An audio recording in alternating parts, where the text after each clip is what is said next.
నమస్తే, welcome to Raj news editors time. This is Vijay. మొత్తంగా parliament budget సమావేశాలు అయితే ప్రారంభం కానున్నాయి. దానికి సంబంధించినటువంటి ముందస్తు సమావేశాలు ఈరోజు జరగనున్నాయి. దాంతోపాటుగా ఆంధ్రప్రదేశ్ అసెంబ్లీ సమావేశాలు కూడా ఈరోజు ప్రారంభం కానున్నాయి. కాబట్టి మొత్తంగా దీని గురించే సర్వత్రా చర్చ ఉండబోతోంది. రేపు బడ్జెట్ సమావేశాలకు సంబంధించి ఏ విధంగా ప్రవేశపెట్టబోతున్నారు, మధ్యతరగతి వాళ్లకు, సామాన్యులకు ఎటువంటి లబ్ధి చేకూరబోతోంది, గతంలో ఏదైతే బీజేపీ కొంత వ్యతిరేకత ఎదుర్కొందో దీనిపైన ఈసారైనా దాన్ని భర్తీ చేసే విధంగా ఉంటుందా, ఇవన్నీ కూడా ప్రస్తుతం చర్చనీయాంశంగా ఉన్నాయి. దీంతో పాటుగా బైడెన్కి సంబంధించి ఆయన వైదొలిగి కమలా హ్యారిస్ని ఆ స్థానంలో ప్రపోజ్ చేసినటువంటి అంతర్జాతీయ విషయాన్ని కూడా మనం గమనిస్తున్నాం. ఈ అంశానికి సంబంధించి కూడా ప్రస్తుతం ప్రపంచవ్యాప్తంగా ఒక చర్చ అయితే నడుస్తోంది.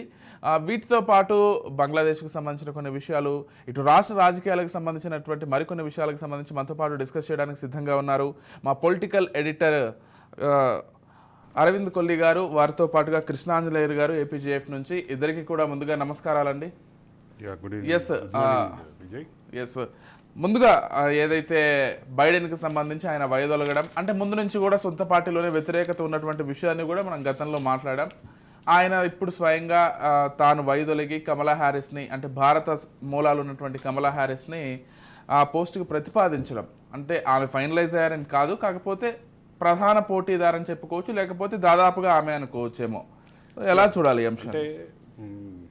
అమెరికా రాజకీయాల్లో ఇప్పుడు ప్రధాన పోటీదారులుగా ఇవాళ నిన్నటి వరకు ఉన్నటువంటి ఇద్దరు అభ్యర్థుల మీద కూడా పార్టీలో అంతర్గతంగా కూడా బాగా వ్యతిరేకత ఉంది అని గతంలో మనం మాట్లాడుకున్నాం, ఇదే వేదికగా మాట్లాడుకున్నాం. అయితే ఇక్కడ ఒక ప్రధానమైన అంశం గమనించాల్సింది ఏంటంటే, ఈ వ్యతిరేకత అనేది అభ్యర్థుల మీద మాత్రమే ఉందా, లేదా రెండు పార్టీల విధానాల పట్ల కూడా అక్కడ అమెరికా ప్రజల్లో అసంతృప్తి ఉందా అనేటటువంటి చర్చ కూడా ఈ మధ్య బాగా విస్తృతంగా జరుగుతుంది. రెండు పార్టీల విధానాలు కూడా, అంటే ఒక పక్క రిపబ్లికన్లు కానీ మరో పక్క డెమోక్రట్లు కానీ, వాళ్ళు ఇస్తున్నటువంటి విధానాల పరంగా అవి దేశంలో ఉన్నటువంటి సస్టైనబుల్ డెవలప్మెంట్కి కారణంగా మారేటటువంటి అవకాశం లేదు అనే అంశం నుంచి మొదలు పెడితే, పర్ఫెక్ట్ విదేశాంగ విధానం లేదు, అంతర్జాతీయ స్థాయిలో అమెరికా యొక్క ప్రభ తగ్గటానికి కూడా ఇటువంటి విధానాలు కారణమవుతున్నాయనే అంశం కూడా రకరకాల అసంతృప్తులు అయితే రెండు పార్టీల విధానాల పట్ల, రెండు పార్టీల ప్రధాన అభ్యర్థుల పట్ల కూడా దేశవ్యాప్తంగా ఉన్నటువంటి పరిస్థితి, సొంత పార్టీల్లో కూడా ఉన్నటువంటి పరిస్థితి. ఈ నేపథ్యంలో జరుగుతున్నటువంటి ఈ ఎన్నికల్లో ఇది అమెరికాలో మొదటిసారి ఇంత అభ్యర్థుల మీద ఇంత వ్యతిరేకత మనకు కనిపించటం. ఈ నేపథ్యంలో జరుగుతున్నటువంటి ఎన్నికల్లో ప్రధాన పోటీదారులుగా ఉన్నటువంటి ట్రంప్ యొక్క దూకుడు పెరిగిపోతుంది, ట్రంప్ యొక్క ఆధిపత్యం పెరుగుతోంది అనేటటువంటి కంక్లూజన్స్ కూడా వస్తున్నటువంటి నేపథ్యంలో డెమోక్రాట్స్లో తమ పార్టీ అభ్యర్థి పట్ల వెలిగి అమెరికా ఉపాధ్యక్షురాలుగా ఉన్నటువంటి కమలా హ్యారిస్ని ప్రతిపాదించినటువంటి నేపథ్యం ఉంది. ఇక్కడ ఒక కీలకమైనటువంటి చర్చ ఉంది. అమెరికా ఉపాధ్యక్షురాలుగా ఉన్నప్పటికీ అమెరికన్ సిస్టమ్ ప్రకారం, అమెరికన్ డెమోక్రటిక్ సిస్టమ్, ప్రజాస్వామ్య విధానం ప్రకారం ఏంటంటే, పార్టీ అంతర్గతంగా ఎన్నికలు జరిగి అధ్యక్ష అభ్యర్థిని ఎన్నుకుంటారు. ఆ విధానం రెండు పార్టీలు పాటిస్తాయి. దానికి ఒక విస్తృతమైనటువంటి పోటీ ఉంటుంది. ప్రధాన అభ్యర్థులుగా ఉన్నటువంటి వాళ్ళు అంటే పార్టీలో ప్రధాన అభ్యర్థులుగా ఉన్నటువంటి వాళ్ళ మధ్య కూడా విస్తృతమైనటువంటి పోటీ ఉంటుంది, విస్తృతమైనటువంటి ప్రచారం చేస్తారు. ఈ నేపథ్యంలో ఇప్పుడు కమలా హారిస్ పేరు ఆయన ప్రతిపాదించినప్పటికీ we can't take it granted అనేది clear. American system, American democratic system ప్రకారం ఉన్నటువంటిది, అంటే కింది స్థాయి నుంచి ఎన్నిక జరిగి అధ్యక్ష అభ్యర్థి ఎన్నిక కావాల్సినటువంటి నేపథ్యంలో ఇప్పుడు మళ్ళీ ఆ ప్రాసెస్ని ఇనిషియేట్ చేయాల్సినటువంటి పరిస్థితి డెమోక్రాట్లకు ఉంది అనేది క్లియర్. అయితే ఏకగ్రీవంగా అభ్యర్థి ఎంపిక ఉండే సందర్భంలో ఎట్లా ఉంటుంది అనేది ఒకసారి మళ్ళీ దానికి అమెరికన్ సిస్టమ్ ఎట్లా ఉందనేది చూడాలి. కానీ ఒక పర్టికులర్ అంశం ఏంటంటే, ఇక్కడ ప్రధాన అభ్యర్థిగా ఉన్నటువంటి ప్రస్తుత అధ్యక్షుడు వైదొలగటం ద్వారా ఉపాధ్యక్షురాలకి అవకాశం ఆయన ఇస్తున్నటువంటి పరిస్థితి. అయితే ఇక్కడ ఒక ముఖ్యమైనటువంటి విషయం గమనించాలి. గతంలో హిల్లరీ క్లింటన్ పోటీ చేసినప్పుడు కూడా ఇదే చర్చ వచ్చింది. ఒకవేళ కమలా హ్యారిస్ అభ్యర్థిగా ఎంపికయ్యి ఆవిడ ఎన్నికల్లో గెలిస్తే మాత్రం మొదటి మహిళగా ఆవిడ పేరు మీద అయితే రికార్డు ఉండేటటువంటి అవకాశం అయితే ఖచ్చితంగా ఉంది. కృష్ణాంజనేయులు గారు కృష్ణాంజనేయులు గారు మీరు ఎలా చూస్తారండి? అంటే బైడెన్ వైదొలగాలనేటువంటి ఒక చర్చ అయితే గత కొద్ది రోజులుగా నడుస్తోంది. అక్కడ ఉన్నటువంటి సొంత పార్టీలు డెమోక్రటిక్ పార్టీలో కూడా ఇటువంటి డిమాండ్ వినిపిస్తున్నటువంటి నేపథ్యంలో ఆయన ఎట్టకేలకు వైదొలిగి కమలా హ్యారిస్ పేరును అయితే ప్రతిపాదించారు. సో ఎలా చూస్తారు మీరు ఈ మొత్తం అంశాన్ని? ఆ అమెరికా రాజకీయంలో జరుగుతున్నటువంటి ఈ చర్చకు సంబంధించి మీ అభిప్రాయం ఏంటి? అమెరికా అధ్యక్ష ఎన్నికల్లో బైడెన్ అదేవిధంగా ట్రంప్ మధ్య పోటీ, వీళ్ళిద్దరి మధ్య చర్చల సందర్భంగా ఇవి అంశాల నేపథ్యంలో ఇప్పటి వరకు అరవింద్ గారు ఏవైతే చెప్పారో ఇప్పటి వరకు జరిగినటువంటి పరిణామాలు అంటే సొంత డెమోక్రాట్ నుంచే బైడెన్కి కొంత వ్యతిరేకత రావటం, ఆయన వయోభారము, ఆయన మతిమరుపు వ్యవహారాలు ఇవన్నీ కూడా ఆయన కొంత మైనస్ గా ఉన్నాయి. అనివార్యంగా తప్పుకోవాల్సినటువంటి పరిస్థితి వచ్చింది. ఎట్టకేలకు ఆయన తప్పుకోవడానికి కూడా అంగీకరించారు. ఆయన ఇప్పుడు వారం తర్వాత ఆయన మాట్లాడతానన్నారు కాబట్టి మొత్తం మీడియాకి సంబంధించినటువంటి వ్యవహారం వీటితో ఏంటి అనేటువంటిది చూడాలి. అయితే ఈ అమెరికా అధ్యక్ష ఎన్నికల్లో వాళ్ళు డెమోక్రాట్ల వైపు నుంచి వాళ్ళ అధ్యక్ష అభ్యర్థిని ఫైనల్ చేయాలి అని అంటే అన్ని రాష్ట్రాల్లో అక్కడ ప్రైమరీస్ నిర్వహించాల్సినటువంటి అవసరం ఉంది. అయితే ఇప్పుడున్నటువంటి వాళ్ళది ఆగస్టు 19వ తేదీన ఎలక్షన్ జరగాల్సినటువంటి పరిస్థితి. అలాంటి పరిస్థితిలో మరి ఇప్పుడు ఉన్నటువంటి తక్కువ సమయంలో ఏ విధంగా సమావేశాలు నిర్వహించాలి ఏంటి అన్ని రాష్ట్రాలకు సంబంధించినటువంటి దాంట్లో, లేదు అంటే కొన్ని ముఖ్యమైనటువంటి మినీ ప్రైమరీస్ నిర్వహించి అభ్యర్థిని ఫైనల్ చేయాలనేటువంటి ఆలోచనలో ఉన్నట్టుగా సమాచారం. అయితే బైడెన్ అయితే కమలా హారిస్ కి ఆయన పేరు ప్రతిపాదించారు. ఆ ప్రతిపాదించినంత ఆ మేరకే ఫైనల్ అయ్యేదానికి అవకాశం లేదు. కృష్ణాంజనేయులు గారు అంటే అధ్యక్ష ఎన్నికలు నవంబర్లో జరగబోతున్న క్రమంలో ఈ ప్రైమరీ ఎన్నికలు ఒక భాగం అయితే, రెండో పక్క అధ్యక్ష అభ్యర్థిగా ఎంపికైన వాళ్ళ మధ్య కనీసం 4 ప్రెసిడెన్షియల్ డిబేట్ జరుగుతాయి. దేశంలో ఉన్నటువంటి 4 మూలల్లో 4 ప్రెసిడెన్షియల్ డిబేట్స్, కనీసం 4 ప్రెసిడెన్షియల్ డిబేట్ జరుగుతాయి. కాబట్టి ఇప్పటికే ఒక ప్రెసిడెన్షియల్ డిబేట్ అయిపోయింది. ఆ ప్రెసిడెన్షియల్ డిబేట్లో ట్రంప్ యొక్క దాడిని బైడెన్ తట్టుకోలేకపోయారు అనేటటువంటి అంశం అయితే డెమోక్రాట్లు కూడా అంగీకరిస్తున్నారు. ఆ నేపథ్యంలోనే కదా ఆయన వైదొలిగింది. ఇప్పుడు ప్రత్యర్థుల పేరు మర్చిపోవటము, అదే విధంగా ఆయన అనేకమైనటువంటి మతిమరుపుకు సంబంధించినటువంటి అంశం అంటే ఏజ్ లో మళ్ళీ ఆయన అధ్యక్షుడిగా పోటీ చేయడం కరెక్ట్ కాదు అనేటువంటిదే వాళ్ళ సొంత డెమోక్రాట్ల నుంచే వచ్చినటువంటి అంశం. అయితే కమలా హారిస్ కి ఉన్నటువంటి ఏమిటి అంటే ఆవిడకు కూడా కొంత పోటీ ఉన్నటువంటి పరిస్థితి ఉంది. అక్కడ వాళ్ళ సొంత దీని నుంచే ఇప్పుడు మిషిగన్ గవర్నరు రిచన్ వెడ్మర్ వాళ్ళ పోటీ ఉంది. అదేవిధంగా కాలిఫోర్నియా గవర్నర్ గచిన్ న్యూసమ్, అదేవిధంగా వీళ్ళ మధ్య పోటీ కమలా హారిస్ కన్నా వాళ్ళకి ఎక్కువ మద్దతు ఉంది అనేటువంటి ఒక చర్చ కూడా జరుగుతోంది. మీరే ఇందాక అరవింద్ గారు అన్నట్లుగా ఇంతకు ముందు మహిళా అధ్యక్షురాలకు అసలు అవకాశం ఉంటుందా, హిలరీ క్లింటన్ పోటీ సందర్భంగా పెద్ద చర్చ జరిగింది. ఇప్పుడు మళ్ళీ అలాంటి ఒక పెద్ద చర్చకి దారి తీసేటువంటి అవకాశాలు ఉండొచ్చు. ఏం జరుగుతుందని చూడాలి. ఒకటైతే క్లియర్ గా తేలిపోయింది, బైడెన్ అయితే తప్పుకుంటున్నారు కాబట్టి నెక్స్ట్ ఎవరు కమలా హారిస్ కి అవకాశం వస్తుందా, లేదు అని అంటే ఇంకోళ్ళకి అవకాశం వస్తుందా చూడాలి. అంటే మొదటి ప్రెసిడెన్షియల్ డిబేటు, ఆ తర్వాత జరిగినటువంటి ట్రంప్ మీద జరిగినటువంటి దాడి నేపథ్యంలో ట్రంప్ గ్రాఫ్ విపరీతంగా పెరిగిపోయినటువంటి నేపథ్యంలో ట్రంప్కి బలమైనటువంటి అభ్యర్థిగా ఉండాల్సినటువంటి డెమోక్రటిక్ అభ్యర్థి ఎవరు అనేటటువంటి చర్చ కూడా డెమోక్రటిక్ పార్టీలో ఖచ్చితంగా అంతకుముందు బైడెన్ ఉన్నప్పుడు కూడా బైడెన్ సరిపోవట్లేదు, ఇంకొక ప్రత్యామ్నాయం కావాలనే. అంటే ట్రంప్ వర్షన్స్ ఏంటంటే అసలు బైడెన్ అయినా నాకు కొంచెం కష్టమయ్యేది కానీ కమలా హారిస్ ఇప్పుడు నాకు మరింత ఈజీ ప్రత్యర్థి, ఈజీగా గెలిచిపోతాం, అసలు కమలా హారిస్ పోటీ కాదనేటువంటి వర్షన్స్ వినిపిస్తున్నారు. సరే, ప్రత్యర్థి పార్టీగా ఆయన ఇటువంటి విమర్శలు చేయడం లేకపోతే ఇటువంటి కామెంట్స్ చేయడం సర్వసాధారణమే ఏ రాజకీయాల్లో అయినా కానీ. అరవింద్ గారు ఇక్కడ ఒక అంశం ఏమిటంటే, ఇప్పుడు ఎప్పుడైతే ట్రంప్ మీద దాడి జరిగిందో హత్యాయత్నం తర్వాత అక్కడ అధ్యక్ష ఎన్నికలకు సంబంధించినటువంటి ఫలితాలకు సంబంధించినటువంటి ఒక క్లియర్ పిక్చర్ వచ్చినట్టుగా భావిస్తున్నారండి. ఎందుకనంటే ఈ దాడి తర్వాత ట్రంప్ కు పూర్తి విజయ అవకాశాలు ఉన్నాయి అనేటువంటి చర్చ జరుగుతుంది. ఇలాంటి పరిస్థితుల్లో అంటే ఇంకా అసలు కనీసమైనటువంటి ఇప్పుడు బైడెన్ అయితే సరిగ్గా తట్టుకోలేడు, కనీసం ప్రచార సమయంలోనే ఇబ్బందులు గురయ్యేటువంటి అవకాశం ఉంది అనేటువంటిది డెమోక్రాట్ల యొక్క ఆలోచనగా అవును. కనబడుతుంది. Yeah right. అంటే ఒక విషయం క్లియర్గా అర్థమవుతుంది ఏంటంటే ట్రంప్ యొక్క మనోధైర్యం అనేది ఒక పెద్ద ప్లస్ పాయింట్గా ఇవాళ ఎన్నికల ప్రచారంలో మారింది.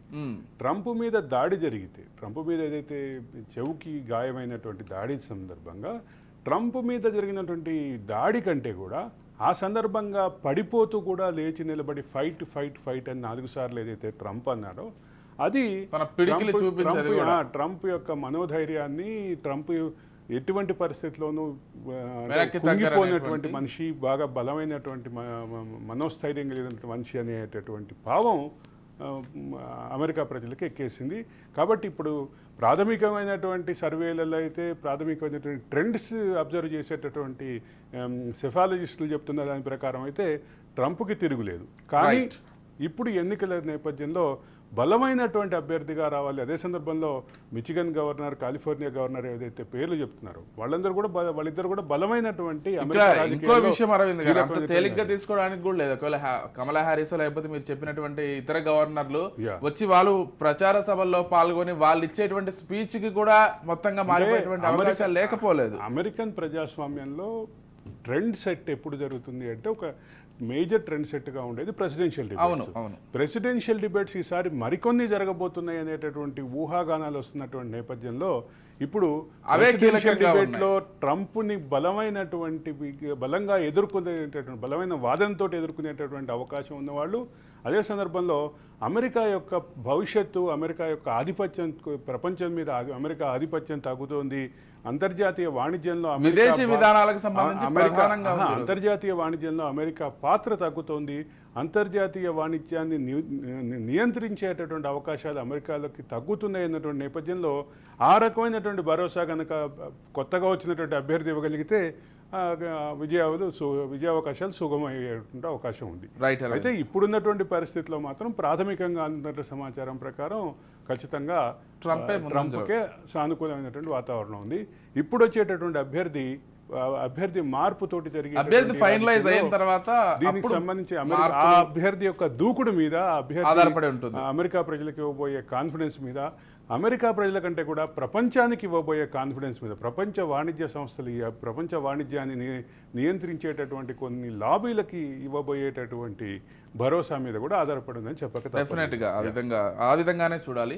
రైట్. ఇకపోతే మరొక కీలక అంశం కూడా మన పక్క దేశమైనటువంటి బంగ్లాదేశ్లో చోటు చేసుకుంది. ఏదైతే ఉద్యోగాల్లో కోటాకు సంబంధించిన విధానాన్ని అలాగే కొనసాగించాలని సుప్రీంకోర్టు తీర్పు ఇచ్చేసింది. అంటే హైకోర్టు ఇచ్చిన తీర్పుకు సంబంధించి దాన్ని వ్యతిరేకిస్తూ 93% పోస్టులు ఏవైతే ఉన్నాయో మెరిట్ ఆధారంగా ఇచ్చుకోండి, ఒక 7% మాత్రం ఇతరులకు కేటాయించాలి. ఎవరైతే రిజర్వేషన్కి సంబంధించి లేకపోతే 1971లో విముక్తి పోరాటం కోసం పోరాడారో ఆ పోరాటాల్లో వారసులకు వీళ్ళకి కల్పించాలని బంగ్లాదేశ్ స్పష్టంగా పేర్కొంది. సో దీనికి సంబంధించి విద్యార్థుల పోరాటం ఏదైతే ఉందో ఆ పోరాటానికి చెక్ పెట్టినట్లుగానే చూడాలి. సో అంతర్జాతీయ రాజకీయాల్లో పక్క దేశం ప్రభావం ఎప్పుడు ఉంటుంది అని మనం ఎప్పుడు మాట్లాడుకునే విషయమే. ఇప్పుడు ఇది కూడా నిజం అవుతుంది. 1971లో జరిగినటువంటి స్వతంత్ర పోరాటం, ఆ స్వతంత్ర పోరాటం కూడా అంతకుముందు అది తూర్పు పాకిస్తాన్గా ఉండేది. బంగ్లాదేశ్ బంగ్లాదేశ్ని తూర్పు పాకిస్తాన్గా, పశ్చిమ పాకిస్తాన్గా విభజించి బ్రిటిష్ వాళ్ళు వెళ్ళిపోయినటువంటి క్రమంలో ఈ తూర్పు పాకిస్తాన్ యొక్క స్వతంత్ర అస్తిత్వం కోసం జరిగినటువంటి పోరాటాన్ని, దాన్ని భారత్ అప్పట్లో మద్దతు ఇవ్వటం చాలా కీలకమైనటువంటిది. ఇందిరాగాంధీ నేతృత్వంలో అప్పటి భారత ప్రభుత్వం 1971 పోరాటానికి మద్దతుగా నిలిచినటువంటి నేపథ్యంలో కేవలం మద్దతు కాదు, ఆయుధాల సమీకరణ కూడా భారతదేశం పూర్తిగా చేసింది. అది కొంచెం విదేశాంగ విధానంలో ఇట్లాంటి బహిరంగ మాట్లాడకూడదు విజయ్. భారతదేశం యొక్క భారతదేశం ఇంట్రెస్ట్ ఏంటంటే ఒక పక్క పశ్చిమ పాకిస్తాను, రెండో పక్క తూర్పు పాకిస్తాను, రెండు ఒకే పాలనలో ఉండేటటువంటి నేపథ్యంలో అంటే లాజిస్టిక్స్ అంతా భారత భూభాగం నుంచి జరిగేటటువంటి పరిస్థితిలో ఖచ్చితంగా భారత్ యొక్క అస్తిత్వానికి ఇబ్బంది, భారతదేశం యొక్క సార్వభౌమాధికారానికి ఇబ్బంది. కాబట్టి అక్కడ పశ్చిమ పాకిస్తాన్, తూర్పు పాకిస్తాన్లు వేరువేరు దేశాలుగా మారాలని భారత్ కోరుకుంది. దాన్ని అక్కడ జరిగినటువంటి స్వాతంత్ర పోరాటం కూడా బలమైనటువంటి మూలాలు ఉన్నటువంటి కొన్ని వర్గాలు, కొన్ని తెగలు గిరిజన తెగలు కూడా బాగా విస్తృతంగా పాల్గొనటం, దాంతో అది మొత్తం ఒక దేశవ్యాప్తం అవడంతో పాటు ప్రపంచ దృష్టిని ఆకర్షించటం, ఆ నేపథ్యంలో ఒక సపరేట్ దేశంగా ఒక ఐడెంటిటీ రావటం. అవును. ఆ ఐడెంటిటీ వచ్చిన క్రమంలో ఇప్పుడు షేక్ హసీనాకి సంబంధించినటువంటి కుటుంబం కూడా చాలా కీలకమైనటువంటి పాత్ర పోషించింది ఆ ఉద్యమంలో. ఆ ఉద్యమానికి నేతృత్వం వహించిన వాళ్ళకి భారత్ అండదండలు ఉన్నాయి అనేది బహిరంగ రహస్యమే. అదేవి మీరు మాట్లాడినట్టుగా అదేమి సీక్రెట్ కాదు, కానీ విదేశాంగ విధానంలో కొంత హుందాతనం ఉంటది కాబట్టి అది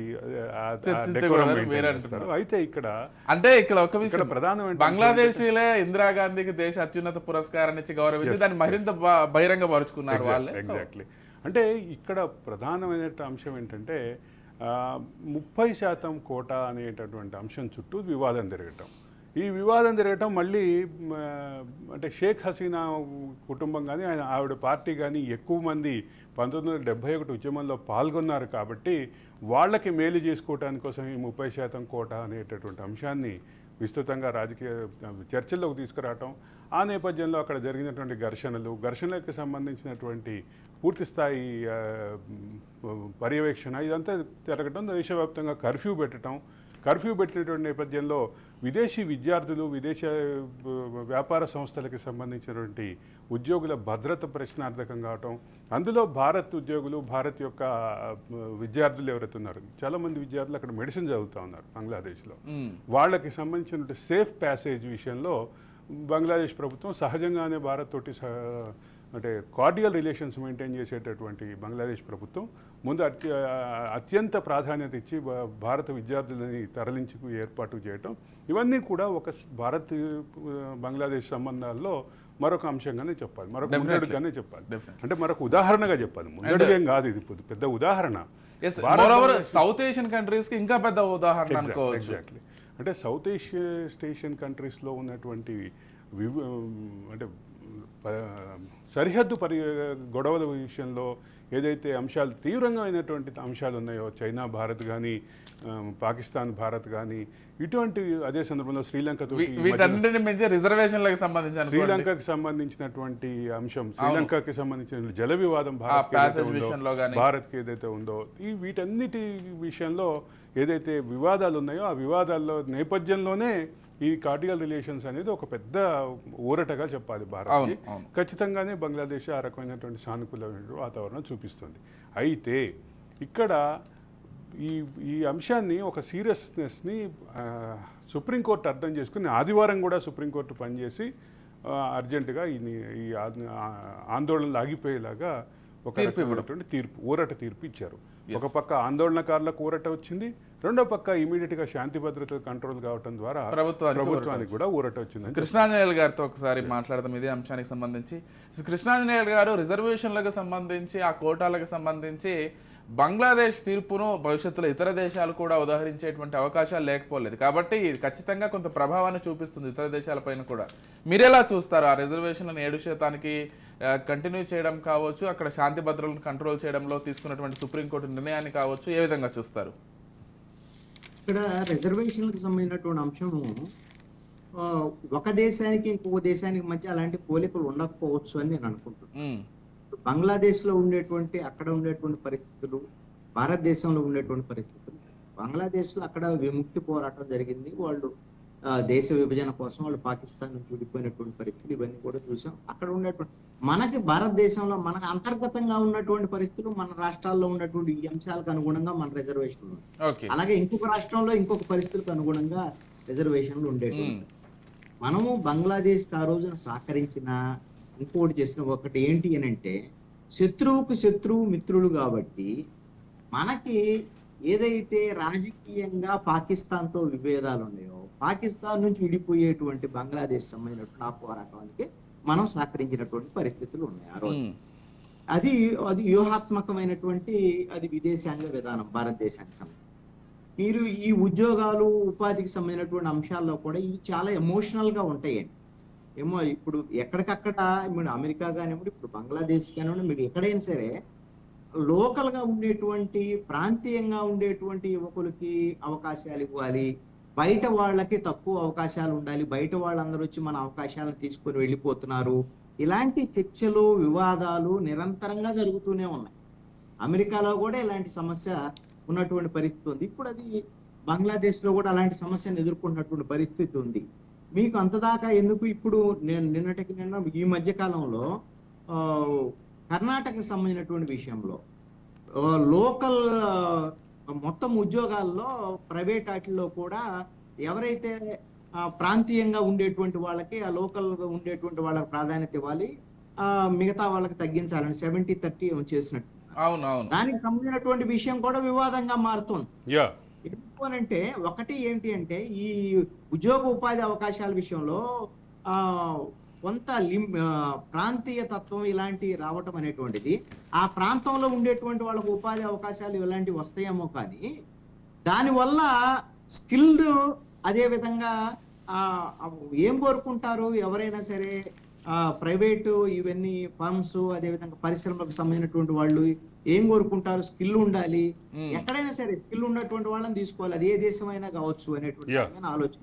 రైట్. కానీ ఆయా ప్రభుత్వాలు మాత్రం ప్రాంతీయంగా ప్రజల్ని వాస్తవంగా కృష్ణాంజనేయులు గారు, ఒక వాస్తవంగా ఆలోచిస్తే ఇది సామాజిక రిజర్వేషన్లు కాదు, ఆర్థిక రిజర్వేషన్లు కాదు, భాషా ఆధారిత రిజర్వేషన్లు కాదు, ప్రాంతం ఆధారిత రిజర్వేషన్లు కాదు. ఏదైతే 1971 విముక్తి పోరాటంలో పోరాడినటువంటి కుటుంబాలకి ఇచ్చి హానర్ చేయాలి అనేటటువంటి ప్రతిపాదన. అయితే దీనికి సంబంధించి ఖచ్చితంగా వివాదం వచ్చింది కాబట్టి ఈ రిజర్వేషన్ల పరిమితి తగ్గించడం ద్వారా సుప్రీంకోర్టు వివాదానికి ముగింపు పలికింది. ఖచ్చితంగా ఇది అంతర్జాతీయంగా కూడా, అంటే ఒక పక్కన ఆగ్నేయాసియా దేశాల్లో కానీ, రెండో పక్క భారత్కి సంబంధించిన ప్రపంచ స్థాయిలో కానీ భారత్కి ఇది సానుకూలమైనటువంటి పరిణామంగానే చూడాలి. ఎందుకంటే ఒక వివాదం, ఖచ్చితంగా ఈ వివాదం కనుక రేగితే, ఈ వివాదం కనుక ఉధృతమైతే అక్కడ వచ్చేటటువంటి శాంతి భద్రతల ప్రభావం ఈ భారత్ వాణిజ్యంతో కూడా, భారత్ తోటి లింక్ అయినటువంటి వాణిజ్యంతో కూడా ప్రభావం ఉంది. కాబట్టి దీనికి ముగింపు పలకటం ద్వారా సుప్రీంకోర్టు ఒక ముందడుగేసింది బంగ్లాదేశ్ సుప్రీంకోర్టు అని చెప్పక తప్పదు. రైట్ అరవింద్ గారు, మొత్తంగా ఇటు 2 తెలుగు రాష్ట్రాలతో పాటు పార్లమెంట్కి సంబంధించి కూడా ఈరోజు సమావేశాలు ప్రారంభమవుతున్నాయి. అయితే బడ్జెట్ సమావేశాలు ప్రారంభమవుతున్నాయి పార్లమెంట్లో. ఇక తెలంగాణలో, ఆంధ్రాలో అయితే సమావేశాలు ప్రారంభమవుతున్నాయి.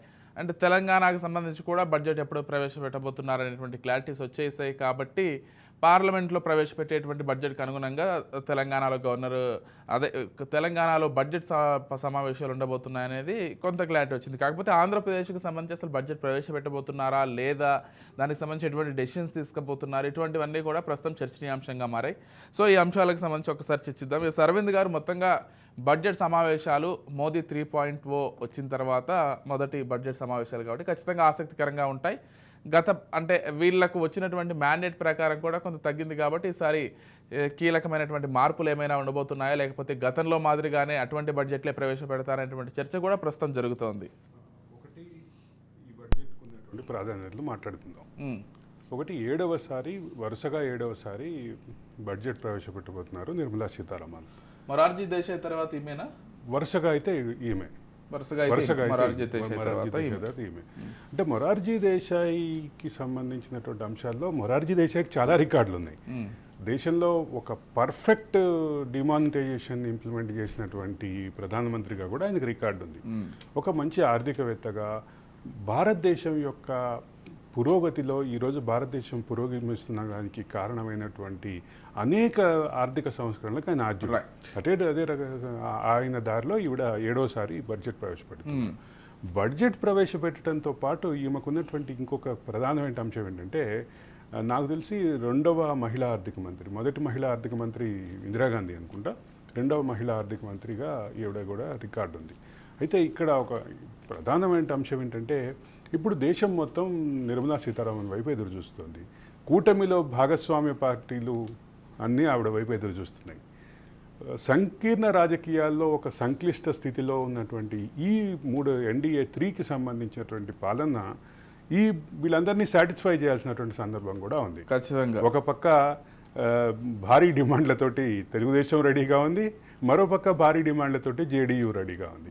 రెండు ప్రధాన పార్టీలు కూటమిలో ప్రధాన భాగస్వామ్య పాత్ర పోషిస్తున్నటువంటి ఈ రెండు భాగస్వామ్య పక్షాలు కూడా ఎజెండా, దీనికి సంబంధించినటువంటి అంశాలు, వాళ్ళకి కావాల్సిన రిక్వైర్మెంట్, వీటన్నిటిని పట్టుకుని ఆల్రెడీ నిర్మలా సీతారామన్ కలిశారు. ఈ నేపథ్యంలో వీళ్ళిద్దరిని ఎట్లా సాటిస్ఫై చేస్తారు? అదే సందర్భంలో దేశం కూడా చాలా అంశాల్లో నిర్మలా సీతారామన్ బడ్జెట్ స్పీచ్ వైపు ఎదురు చూస్తుంది. నిర్మలా సీతారామన్ ఏ రకమైనటువంటి సౌకర్యాలు ఇస్తారు, ఏ రకమైనటువంటి పథకాలు ప్రవేశపెట్టబోతున్నారు, ఏ రకమైనటువంటి ఊరట లభించబోతోంది అనేటటువంటి ఆసక్తి మాత్రం ఖచ్చితంగా దేశవ్యాప్తంగా ఉందని చెప్పక తప్పదు. అయితే ఇక ఇటు మీరు మూడింటిని కలిపి మాట్లాడారు కాబట్టి దీనికి సంబంధించి ఒక విషయం చెప్పాలి. పార్లమెంటు ప్రోరోగ్ అవ్వలేదు. పార్లమెంటు గతంలో సెషన్లో రాష్ట్రపతి ప్రసంగించారు. రాష్ట్రపతి ప్రసంగం తర్వాత సెషన్ వాయిదా పడింది తప్ప ప్రోరోగ్ అవ్వలేదు. అంటే సెషన్ పూర్తిగా క్లోజ్ అవ్వలేదు. కాబట్టి రాష్ట్రపతి ప్రసంగం అవసరం ఉన్నది, బడ్జెట్ సెషన్కి అవసరం లేదు. ఓకే. అదే సందర్భంలో ఆంధ్రప్రదేశ్ అసెంబ్లీకి విషయానికి వస్తే, ఆంధ్రప్రదేశ్ అసెంబ్లీ ఇంతవరకు కొత్త సభను ఉద్దేశించి గవర్నర్ ప్రసంగించలేదు. గవర్నర్ ప్రసంగం లేకుండానే పోయినసారి ప్రారంభం అయ్యి దానికి సంబంధించినటువంటి ఎమ్మెల్యేల ప్రమాణ స్వీకారం అయ్యి స్పీకర్ ఎంపిక తర్వాత వాయిదా పడింది. కాబట్టి సెషన్ ఈజ్ ఆ సెషన్కి అధికారికంగా గవర్నర్ ప్రసంగం లేదు. కాబట్టి ఇప్పుడు ఈరోజు గవర్నర్ ప్రసంగం ఉండబోతుంది. ఈరోజు గవర్నర్ ప్రసంగం తర్వాత బడ్జెట్కి సంబంధించినటువంటి కేంద్ర బడ్జెట్ రేపు ప్రకటించబోతున్నారు. కాబట్టి దాని ఆధారంగా బడ్జెట్ ఉంటుందా లేదా, ఇప్పుడున్న ఓటాన్ అకౌంట్ని కొనసాగిస్తారా, ఓటాన్ అకౌంట్ని కొనసాగించకపోతే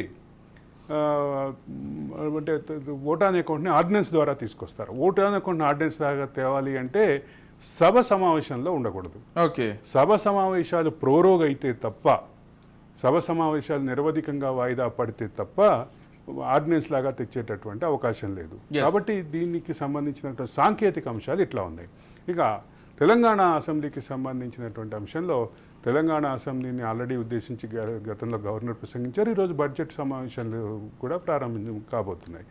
ఈ 23వ తారీఖు బడ్జెట్ సమావేశాలు ప్రారంభం కాబోతున్నాయి. ఆ బడ్జెట్కి సంబంధించిన కసరత్తు ఆల్రెడీ ప్రారంభించింది. రెండో పక్క అసలు దీనికి సంబంధించినటువంటి ఇంకో అంశం కూడా ఖచ్చితంగా మాట్లాడాలి. భారీ ఏదైతే హామీలతోటి ఇచ్చినటువంటి ఏదైతే ఎన్నికల మేనిఫెస్టో ఉందో, ఆ మేనిఫెస్టోకి నిధుల కేటాయింపు అనేది ప్రధానమైనటువంటి అంశం. తెలంగాణలో పూర్తిస్థాయి బడ్జెట్ ప్రవేశపెట్టినటువంటి నేపథ్యంలో ఈ చర్చ వస్తుంది. అదే ఆంధ్రప్రదేశ్ లాగా ఓటాన్ అకౌంటే అనేటటువంటి చర్చ ఉంటే మాత్రం ఈ ప్రధానమైన అంశం ఉండేది కాదు. ఇప్పుడు ఒక ముఖ్యమైనటువంటి కీలకమైనటువంటి దశలో ఉన్నాం. అక్కడ ప్రాథమికంగా ఆలోచించాల్సినటువంటి అంశాల్లో ఏదైతే భారీగా ఇచ్చినటువంటి హామీలు, ఆ హామీలకు సంబంధించినటువంటి కేటాయింపులు, ఒక భారీ హామీనైతే ఖచ్చితంగా ఇంప్లిమెంటేషన్ దారిలో ఉంది. 1,00,000 లోపు ఆల్రెడీ అయిపోయినాయి, 1,50,000 ఈ నెలాఖరులోపు అవబోతున్నాయని చెప్తున్నారు. 2,00,000 తర్వాత ఆగస్టు 15వ తారీఖులోపు అవబోతున్నాయని చెప్తున్నారు. ఈ నేపథ్యంలో దీనికి సంబంధించినటువంటి నిధుల కేటాయింపు, అలాగే ఆన్గోయింగ్ ప్రాజెక్టులకి సంబంధించిన నిధుల కేటాయింపు, అదే సందర్భంలో సందిగ్ధంలో ఉన్నటువంటి మేడిగడ్డకి సంబంధించిన అంశం, ఇవన్నీ కూడా కలిపి ఆలోచిస్తే ఇప్పుడు కీలకంగా ఉన్నటువంటి కేటాయింపుల అంశం. ఈ మొత్తం విషయంలో ఖచ్చితంగా ఒకటి మాత్రం ఎందుకు ఆసక్తి అంటే, ఈసారి తెలంగాణ బడ్జెట్ ప్రవేశపెట్టబోయేటువంటి కాంగ్రెస్ సర్కార్కి అయితే ఇది ఒక పెద్ద ఛాలెంజ్ అనేది చెప్పుకోవాలి. డెఫినెట్లీ. సార్ కృష్ణాంజనేయులు గారితో మాట్లాడదాం, మరి వారేం చెప్తారు దీనికి సంబంధించి. కృష్ణాంజనేయులు చెప్పండి సార్. అంటే ఫస్ట్ పార్లమెంట్ లేకపోతే కేంద్ర బడ్జెట్ సమావేశాలతో ప్రారంభిద్దాం. కేంద్ర బడ్జెట్కి సంబంధించి మోదీ ప్రభుత్వం 3వసారి అధికారంలోకి వచ్చింది కాబట్టి, గతంలో మాదిరిగా అంత పెద్ద మ్యాండేట్ లేదు కాబట్టి ఈసారి ఎలా ప్రవేశపెట్టబోతున్నారు, ఏదైతే వాళ్ళతో పాటు ఉన్నటువంటి ఇతర పార్టీలకు సంబంధించి, వాళ్ళ ఎన్డీఏ కూటమిలో ఉన్నటువంటి ఇతర పార్టీలకు సంబంధించి ఆ రాష్ట్ర ప్రభుత్వాలు కూడా గట్టిగా డిమాండ్ చేస్తున్నాయి కాబట్టి కొంత హెడేక్ గానే ఉంటుంది వాళ్ళకు కూడా. ఎలా చూస్తారు? బహుశా ఎన్డీఏ అధికారంలోకి వచ్చిన తర్వాత మొట్టమొదటిసారి ఈ బడ్జెట్లో ఎన్డీఏ ప్రభుత్వం అగ్ని పరీక్షను ఎదుర్కోబోతుంది. ఎందుకు ఈ మాట చెప్తున్నాను అంటే, మీకు 2014, 2019లో 2 సార్లు నరేంద్ర మోడీ ప్రధాని అయిన తర్వాత ఆ ప్రభుత్వం ఎన్డీఏ ప్రభుత్వమే అయినప్పటికీ కూడా అసలు మిత్రులు ఎవరు, వ్యవహారం ఏంటి, వాళ్ళకు ఉండేటువంటి వాటి ప్రాధాన్యత లేకుండా వీళ్ళు ఇష్టారాజ్యంగా చేసుకున్నటువంటి పరిస్థితి ఉంది. ఎవరు కూడా ఏం మాట్లాడేటువంటి పరిస్థితి లేదు. మిత్రులు కూడా కొంతమంది అలిగి వెళ్ళిపోయినటువంటి పరిస్థితి కూడా మనం చూసాం. Okay. తెలుగుదేశం కూడా ఒకప్పుడు పాత మిత్రుడే, నితీష్ కుమార్ జేడీయూ కూడా పాత మిత్రుడు వెళ్ళిపోయి మళ్ళీ ఇప్పుడు వచ్చినటువంటి పరిస్థితి ఉంది. అయితే ఇప్పుడు మొదటిసారి ఎన్డీఏలో అంటే వాళ్ళకు పూర్తి బలం లేకుండా మ్యాజిక్ ఫిగర్ రీచ్ కాలేనటువంటి పరిస్థితిలో 400 సీట్లు వస్తాయని వాళ్ళు ఎన్డీఏకి ఆశించి మాకు సొంతంగా 370 వస్తాయని 240 దగ్గర చతికిలు పడ్డటువంటి పరిస్థితుల్లో ఆంధ్రప్రదేశ్ లో తెలుగుదేశం జనసేన మీద, బీహార్ లో జేడీయూ మీద ఆధారపడి ఈ రోజున నడుస్తున్నటువంటి పరిస్థితి. ఇలాంటి పరిస్థితుల్లో ఖచ్చితంగా మిత్రులు ఒత్తిడి చేస్తారు. ఎందుకు అని అంటే ఆల్రెడీ ఒత్తిడి ప్రారంభమైంది, ఇప్పుడు ముందే ప్రారంభమైంది. అఖిలపక్ష భేటీ పెట్టుకునే వెళ్తున్నారు. అదేంటండి, ఇప్పుడు మన ఆంధ్రప్రదేశ్ లో అయితే అలాంటి ఒత్తిడి కనపడటం లేదు, కానీ బయటికి అనివార్యంగా వీళ్ళు కూడా ఒత్తిడి పెట్టాల్సినటువంటి పరిస్థితి తెలుగుదేశం జనసేన వైపు నుంచి వచ్చింది. ఎందుకు అని అంటే ఎన్డీఏ మిత్రుడిగా ఉన్నటువంటి జేడీయూ నేత బీహార్ లో డిమాండ్ చేస్తున్నారు కాబట్టి ఇక్కడ కూడా డిమాండ్స్ వినిపిస్తాయి కదా. అసలు మీరెందుకు క్వశ్చన్ చేయట్లేదని అడుగుతారు. ఇప్పుడు ప్రత్యేక హోదా అడుగుతున్నారు, 30,000 కోట్ల రూపాయలు మాకు ప్రత్యేకమైన ప్యాకేజీ కావాలన్నారు, మాకు ప్రత్యేకంగా మౌలిక వస్తువులకు సంబంధించినటువంటి విషయంలో కూడా మాకు ప్రయారిటీ కావాలి అని వాళ్ళు చాలా స్పష్టంగా ప్రపోజల్స్ చేశారు. మరి అలాంటప్పుడు మన ఆంధ్రప్రదేశ్ లో కూడా ఎప్పటి నుంచో ప్రత్యేక హోదాకు సంబంధించినటువంటి అంశం చర్చ ఉంది. విడిపోయినటువంటి రాష్ట్రంగా మరి ఇప్పుడు ఇబ్బంది ఉంది కాబట్టి వీళ్ళు కూడా అడగాల్సినటువంటి పరిస్థితి వచ్చి వీళ్ళిద్దరికైనా ఒత్తిడి చేస్తే వీళ్ళిద్దరిని సాటిస్ఫై చేసేటువంటి విషయాల్లో రేపు బడ్జెట్ అందుకు అనుగుణంగా ఆ రిఫ్లెక్షన్స్ కనపడాలి. లేదు అంటే వీళ్ళు డిస్సాటిస్ఫై అయ్యారనుకోండి, ఇప్పుడు ఈ ప్రభుత్వం అసలు ఎప్పుడు మూడాల ముచ్చటగా ముగిసేటువంటి ప్రమాదం కూడా ఉండొచ్చు. అందుకని అందుకు అనుగుణంగానే బహుశా కేంద్ర బడ్జెట్ బీహారు అదే విధంగా ఆంధ్రప్రదేశ్ కి అంటే ఇప్పుడు ప్రత్యేక హోదా విభజన హామీల విషయంలో మరి నేను అలాంటి క్లారిటీ ఇస్తారనుకున్నాను, కానీ కొంచెం ఫైనాన్షియల్ అసిస్టెన్స్ అదే విధంగా మౌలిక వస్తువులకు సంబంధించిన నేషనల్ హైవేస్ కానివ్వండి, వీటికి సంబంధించినటువంటి విషయాల్లో కొంత అదనంగా మిగతా రాష్ట్రాలు కన్నా అదనంగా వీళ్ళకి కేటాయింపులు జరిగేదానికి అవకాశాలు ఉండొచ్చు అని నేను అనుకుంటున్నా. ఇది ఆంధ్రప్రదేశ్ కొంచెం మంచి రోజులు తెచ్చి వచ్చేటువంటి అంశమే. ఇక ఆంధ్రప్రదేశ్ బడ్జెట్ సమావేశాలకు వచ్చేసరికల్లా నాకున్నటువంటి సమాచారం మేరకు ఆంధ్రప్రదేశ్ ఈ అసెంబ్లీ సమావేశాల్లో బడ్జెట్ ప్రవేశపెట్టలేదు. ఓట్ ఆన్ అకౌంట్ కు సంబంధించినటువంటి దాన్ని కొనసాగించాలి అనేటువంటి దాని మీద నిర్ణయానికి వచ్చినట్టుగా సమాచారం. ఓట్ ఆన్ అకౌంట్ విషయంలో కూడా ఒక సందిగ్ధం ఉంది. అంటే ఈ సభ సమావేశాలు అయిపోయిన తర్వాత ఆర్డినెన్స్ రూపంలో కొనసాగిస్తారా, లేదా ఈ సభలో ప్రవేశపెట్టి ఆమోదం పొంది మరి మరి కాబోయే 3 నెలలకి తీసుకుంటారా అనేది ఖచ్చితంగా సందిగ్ధం అయితే ఉంది. ఎందుకు అంటే ఈ నెలాఖరికి ఓట్ ఆన్ అకౌంట్ పరిమితి ఈ నెలాఖరికి అయిపోతుంది. అందుకని అరవింద్ గారు అసలు ఇప్పుడు ఈ అసెంబ్లీ సమావేశంలో బిల్లు ప్రవేశపెట్టడానికి వాళ్ళ అవకాశం లేదు. తెలుగుదేశం జనసేన బీజేపీ కూటమి అందుకు సాహసించటం లేదు. ఎందుకు అని అంటే ఒక రీజన్ ఉంది, మండలిలో ఈ కూటమికి బలం లేదు. వైఎస్ఆర్ కాంగ్రెస్ పార్టీ బలంగా ఉన్నటువంటి పరిస్థితిలో వాళ్ళకి అడ్డుకున్నారనుకోండి, అడ్డుకుంటే వాళ్ళు ఒకసారి అయితే నిలుపుదల చేసేదానికి అవకాశం ఉంటుంది. మళ్ళీ ఒకసారి బిల్లు అసెంబ్లీకి వస్తే మళ్ళీ దాన్ని ఓకే చేసుకోవచ్చు. ఇది ఆర్థిక పరమైనటువంటి అంశానికి సంబంధించినటువంటి బిల్లు కాదు. ఈ ఎగువ సభకు సంబంధించిన మెజారిటీ ఇప్పుడు మీరు ఒక విషయం గమనించాలి, పార్లమెంట్ లో ఉంది, తెలంగాణ అసెంబ్లీలో ఉంది, ఆంధ్రప్రదేశ్ అసెంబ్లీలో ఉంది. 3 చోట్ల కూడా ఇదే రకమైనటువంటి సందిగ్ధం అయితే ఖచ్చితంగా ఉంది. అంటే మొదటి మండలిలో కూడా ఇప్పుడు అడ్డుపడింది అనుకోండి తాత్కాలికంగా, రేపు ఆగస్టులో జీతాలు ఇవ్వలేరు అరవింద్ గారు. ఎగ్జాక్ట్లీ ఆ సమస్య ఉంది. అందుకనే నాకు తెలిసి అసెంబ్లీ అయిపోయిన వెంటనే ఆర్డినెన్స్ తీసుకొస్తారు అనేటువంటిది మాత్రం నాకున్నటువంటి సమాచారం. ఆంధ్రప్రదేశ్ అసెంబ్లీకి సంబంధించినటువంటి క్లారిటీ, ఆంధ్రప్రదేశ్ బడ్జెట్కి సంబంధించిన క్లారిటీ వచ్చేసింది. అంటే ఇక్కడ మనం మాట్లాడుకోవాల్సిన అంశం ఏంటంటే రాజ్యసభలో 12 మంది మెజారిటీ తక్కువలో ఎన్డీఏ కూటమి ఉంది. ఆంధ్రప్రదేశ్లో భారీగానే తేడా ఉంది. అలాగే ఇక్కడ కూడా తెలంగాణ విషయంలో కూడా ఇదే రకమైనటువంటి సమస్య ఉంది. 6 ఎమ్మెల్సీలు చేరినప్పటికీ ఆ సమస్య అలాగే ఉంది. కాబట్టి దానికి ఏ రకమైనటువంటి పరిష్కారాన్ని చూస్తారు అనేది ఖచ్చితంగా గమనించాల్సిన అంశం. చెప్పండి. ఇకపోతే ఇటు తెలంగాణలో మేడిగడ్డ బ్యారేజీకి సంబంధించి మన కేటీఆర్ కొన్ని వ్యాఖ్యలు చేశారు, గుర్తుంది అరవింద్ గారు? అంటే మేడిగడ్డ నిలబడిపోయింది, అసలు వీఆర్ సక్సెస్. మేడిగడ్డ ఏదో తట్టుకుని నిలబడింది అని చెప్తున్నారు. మేము అందులో సక్సెస్ అయిపోయాం, ఇంకేంటి జనరల్ గా బయట నుంచి చూస్తే ఖచ్చితంగా ఇలాగే కనిపిస్తుంది. అంటే ఒక ప్రాథమిక అంశం చెప్పాలి విజయ్, ఒక నది మీద ఒక ఆనకట్ట కడితే అది రిజర్వాయర్గా మారుతుంది. మనం నాగార్జున సాగర్ రిజర్వాయరు, శ్రీశైలం రిజర్వాయరు అని మాట్లాడుకుంటాం. అది అక్కడ భారీ ప్రాజెక్టులు కట్టాం కాబట్టి అక్కడ రిజర్వాయర్గా మారింది.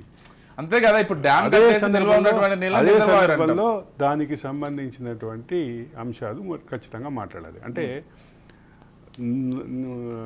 ప్రవాహం వస్తోంది, నదీ ప్రవాహం వస్తోంది అనుకున్నప్పుడు నదీ ప్రవాహాన్ని ఆపటానికి గేట్లు దించి, నదీ ప్రవాహం గేట్ల స్థాయి దాటుతున్నప్పుడు గేట్లు ఎత్తుతారు. కానీ మేడిగడ్డ విషయంలో జరిగింది ఏంటంటే, మేడిగడ్డ అన్నారం సుందిళ్ళకి ఎన్డీఎస్ఏ సలహా మేరకు గేట్లు తెరిచి ఉంచారు. ప్రాజెక్ట్ లేకపోతే ఇంకా మీరు ఒక విషయం గుర్తుంచుకోవాలి. మేడిగడ్డకి ఇదే షోలో మనం మాట్లాడుకున్నాం. మేడిగడ్డకి సంబంధించినటువంటి గేట్లు ఎత్తే క్రమంలో ఎంత ఇబ్బంది అయిందో మనం ఇదే షోలో మాట్లాడుకున్నాం. మేడిగడ్డకి సంబంధించినటువంటి గేట్లు అంటే ముఖ్యంగా ఆ 7th బ్లాక్ పక్కన ఉన్నటువంటి గేట్లు, 7th బ్లాక్లో ఏదైతే పియర్స్ కుంగినాయో ఆ పక్కన ఉన్నటువంటి గేట్లు మొరాయిస్తే దాన్ని పెద్ద టెక్నికల్ ఎక్సర్సైజ్ చేసి దాన్ని చేశారు. ఇది జరిగింది ఎప్పుడు? 2 నెలల క్రితం. సో వర్షాలు రాకముందు 15 రోజులు 2 నెలల క్రితం నుంచే బ్యారేజ్ గేట్లు ఎత్తేసి నీళ్లుని సముద్రంలోకి కిందకు వదిలేస్తుంటే ఇంకా అక్కడ అది రిజర్వాయర్ ఎట్లా అవుతుంది, ఎట్లా మారుతుంది? అదే ప్రాజెక్ట్ యొక్క పర్పస్ ఏంటి? అదే కదా, క్లోజ్ చేసి చేయాలి. సరే, ఇది దీనికి సంబంధించిన ఇప్పుడు రిజర్వాయర్ అక్కడ స్టోర్ అయ్యి ఉంటే అది ఎంత వరకు నిలబడి ఉంది, ఎన్ని రోజులు నిలబడి ఉంది అనేది అప్పుడు దే విల్ సక్సెస్ అయ్యారా లేకపోతే ఫెయిల్యూర్ అయ్యారనేది కనిపిస్తుంది. రెండోది, దీనికి సంబంధించినటువంటి కాళేశ్వరానికి సంబంధించినటువంటి ఒక కీలకమైన అంశం మనం గతంలో మాట్లాడుకున్నాం. ఫీల్డ్ కెనాల్స్, డిస్ట్రిబ్యూటరీ కెనాల్స్ లేకుండా, డిస్ట్రిబ్యూటరీ ఛానల్స్, ఫీల్డ్ కెనాల్స్ లేకుండా ప్రాజెక్టు యొక్క నీటి పారకం ఎక్కడికి వెళ్తోంది అనేది ప్రాథమికమైన అంశం. చెరువులు నింపడం కోసమే అయితే ఈ భారీ ప్రాజెక్టు యొక్క అవసరం ఏంటి అనేటటువంటి అంశాన్ని కాగ్ కూడా ప్రశ్నించింది. మీరు నేను ప్రశ్నించే అంశం పక్కన పెట్టండి. కాగ్ కాస్ట్ బెనిఫిట్ రేషియోని క్యాల్కులేట్ చేసే క్రమంలో ఫీల్డ్ కెనాల్స్, డిస్ట్రిబ్యూటరీ ఛానల్స్ ఏవైతే ఉంటాయో, distributary canals and field canals ఏదైతే ఉంటాయో వాటిని పూర్తి స్థాయిలో నిర్మాణం జరగకుండా అసలు ప్రాజెక్టు పర్పస్ ఏంటి, 2019లో ప్రారంభించడంలో ఉద్దేశం ఏంటి అని ప్రశ్నించింది. అక్కడి నుంచి మొదలు పెడితే మేడిగడ్డ చుట్టూ తిరుగుతున్నటువంటి అనేక వివాదాలకి నేను అడిగినటువంటి ప్రశ్నలో పరిష్కారం ఉంది. ఇది తట్టుకుని నిలబడింది అంటే గేట్లు దించేసి నిజంగానే తట్టుకుని నిలబడితే అందరికీ సంతోషమే. దానికి సంబంధించినటువంటి వాడకం, ఇప్పుడు రిజర్వాయర్గా మారినటువంటి మేడిగడ్డని ఆ నీటిని ఎటు వాడగాలి, ఆ నీటిని ఎక్కడికి ఎత్తిపోయాలి అనేటటువంటిది అంశం. ఇవాళ ఈ సంవత్సరం ఇంతవరకు అస్సలు ఏమి ఎత్తిపోతలు జరగలేదు, రివర్స్ పంపింగ్ జరగలేదు. కేవలం ఈ నీటిని ఇవాళ నిలబడింది అనేటువంటి అంశంలో ఖచ్చితంగా దాన్ని సానుకూలంగానే వెల్కమ్ చేద్దాం. కానీ ఈ నీళ్లు నిలబడటానికి ఉన్నటువంటి ప్రాథమికమైనటువంటి అంశం ఏంటి? ఇప్పుడు వరద తగ్గిపోతుంది. వరద తగ్గిపోయిన తర్వాత నీళ్లు స్టోర్ చేసుకోగలుగుతామా? చేసుకునేటటువంటి అంశంలోనే ప్రశ్న ఉంది. స్టోర్ చేసుకోలేరు అనేది ఎన్డీఎస్ఏ అంచనా, స్టోర్ చేయకూడదు అనేది ఎన్డీఎస్ఏ సూచన. నేను చాలా క్లియర్గా చెప్తున్నా ఇక్కడ. స్టోర్ చేసుకోలేము అనేది ఎన్డీఎస్ఏ అంచనా, స్టోర్ చేయకూడదు అనేది ఎన్డీఎస్ఏ భావం, ఎన్డీఎస్ఏ ఇచ్చినటువంటి సూచన. ఎన్డీఎస్ఏ సూచన మేరకు గేట్లు ఎత్తేసి నీళ్ళని కిందకు వదిలేశారు కాబట్టి దీనికి సంబంధించిన అంశం ప్రధానమైనటువంటి చర్చలోకి వచ్చింది. ఇప్పుడు కేటీఆర్ వాదనే నిజమైతే, కేటీఆర్ ఏదైతే వాదన చేస్తున్నారో ఇది కాల పరీక్షకు నిలబడింది, ఒత్తిడికి నిలబడింది అని, ఖచ్చితంగా అది ఉపయోగంలోకి వస్తే మాత్రం అది ఒత్తిడికి నిలబడినట్లే అని భావించాలి. ఈ విషయంలో ఖచ్చితంగా ఎన్డీఎస్ఏ ఏదైతే సలహా, ఇంకోటి కూడా చెప్పాలి ఇక్కడ. ఎన్డీఎస్ఏ బృందంతో ఆల్రెడీ ఇప్పటికే ఉత్తమ్ కుమార్ రెడ్డి నేతృత్వంలో మన ఇరిగేషన్ బృందం చర్చలు జరిపొచ్చింది. ఈరోజు ఎన్డీఎస్ఏ బృందంతో ముఖ్యమంత్రి వీడియో కాన్ఫరెన్స్ ద్వారా మాట్లాడుతున్నారు అనేది నాకు ఉన్నటువంటి ప్రాథమికమైన సమాచారం. రైట్. కానీ దీనికి సంబంధించిన అంశాన్ని ఈరోజు ముఖ్యమంత్రి నేతృత్వంలో ఖచ్చితంగా రివ్యూ చేయబోతున్నారు కాబట్టి దీనికి సంబంధించినటువంటి భవిష్యత్ ఏంటి అనేది ఇంకా డైలమాలోనే ఉంది. Let us see. కాల పరీక్షకు గట్టిగా నిలబడింది అనేటటువంటి అంశాన్ని, దానికి సంబంధించినటువంటి వ్యాఖ్యాన్ని మాత్రం ఒక కామెడీగానే చూడాలి. ఎందుకు గేట్లు చూడాలి? వేసిన తర్వాత గేట్లు వేయాలి. సంబంధించినటువంటి- ఆ మేడిగడ్డ ఆనకట్ట మూలంగా మేడిగడ్డ రిజర్వాయర్లో నీళ్లు ఉండాలి. రైట్. నీళ్లు ఒకసారి ఉంటాయా, కృష్ణాంజనేయులు నీళ్లకు గారితో సంబంధించినటువంటి ఫోర్స్ ఎట్లా ఉంటుంది అనేది కూడా ఖచ్చితంగా భవిష్యత్తు కృష్ణాంజనేయులు గారు మీరెలా చూస్తారండి?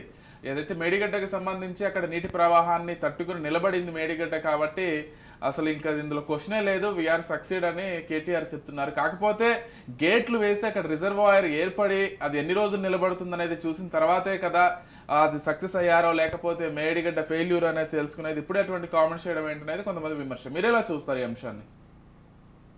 తెలంగాణలో 2023 ఎన్నికల్లో దాదాపుగా బహుశా అధికార ప్రతిపక్ష పార్టీల మధ్య ప్రధానమైనటువంటి ఎన్నికల అంశంగా నిలిచినవి అయితే మేడిగడ్డ, అదేవిధంగా కాళేశ్వరం, వీటికి సంబంధించినటువంటి వ్యవహారమే ఎక్కువ నిలిచింది. ఎందుకంటే అవినీతి ఒకటి, వీళ్ళు ఫెయిల్యూరు అనేటువంటి అంశాన్ని ఎక్కువగా అప్పుడు ప్రతిపక్షంలో ఉన్నటువంటి అంటే ఒక ప్రధానమైన అంశం నిర్మాణ లోపాలు, నిర్వహణ లోపాలు, దీని చుట్టే దిగింది. నిర్వహణ లోపాలు, అవినీతి.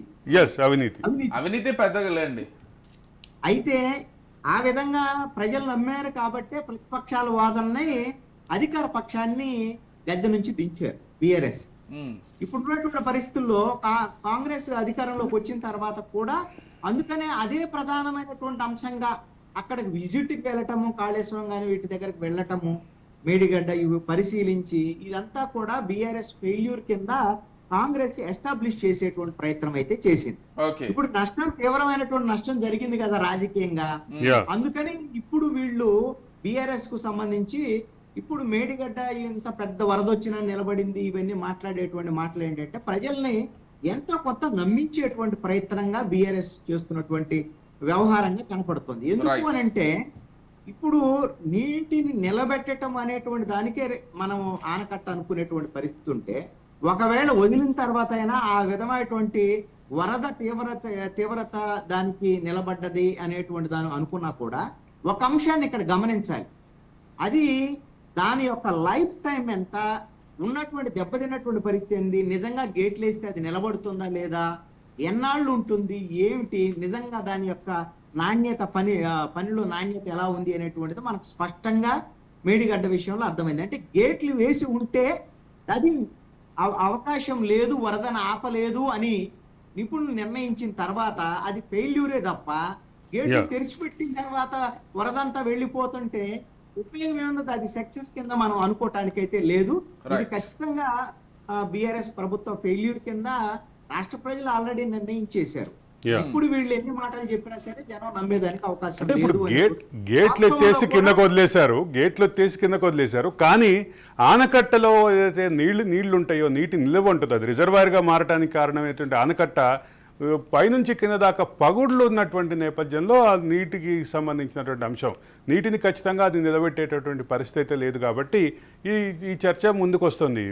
కృష్ణాంజనేయులు గారు, ఇప్పుడు అరవింద్ గారు మాక్సిమం రిజర్వాయర్ నీటి మట్టాన్ని అయితే నిల్వ ఉంచాల్సినటువంటి పరిస్థితి, ఇప్పుడైతే గేట్లు వెయ్యాలి కదా. ఇప్పుడంటే వరద వచ్చింది తగ్గుముఖం పట్టినప్పుడు ఆ నీటిని స్టోర్ చేసుకోవాలి కదా, అదే పర్పస్. ఆ సమయంలో దాని సమర్థత ఏంటి అనేది అప్పుడు దాని నిలబడేదానికి అవకాశం అప్పుడు కామెంట్ చేస్తే బాగుంటుంది, ఇప్పుడు కాకుండా.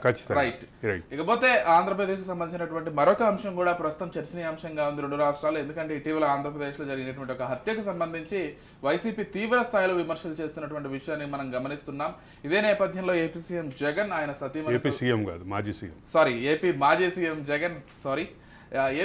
సీఎం జగన్ ఆయన సతీమణితో కలిసి వెళ్ళి గవర్నర్ని కలవడం కావచ్చు, ఇక్కడ జరుగుతున్నటువంటి శాంతి భద్రతలకు సంబంధించి, హత్యలు దాడులకు సంబంధించి ఆయనకి ఎక్స్ప్లెయిన్ చేసి ఈ విధంగా జరుగుతోంది, మీరు చర్యలు తీసుకోవాలి అంటూ ఫిర్యాదు చేయడం కావచ్చు, ప్రస్తుతం చర్చనీయాంశంగా మారింది. సో ఎలా చూస్తారు అరవింద్ గారి మొత్తం అంశాన్ని? ఎందుకంటే శాంతి భద్రతలకు సంబంధించి గత 5 సంవత్సరాలు ప్రతిరోజు చర్చ జరిగింది నాకు తెలిసి. శాంతి భద్రతలకు సంబంధించిన అంశం, శాంతి భద్రతలతో చుట్టూ తిరుగుతున్నటువంటి వివాదం, ఇవన్నీ కాసేపు పక్కన పెట్టి నాకు మీలాగనే నాకు ఒక డౌట్ వచ్చింది.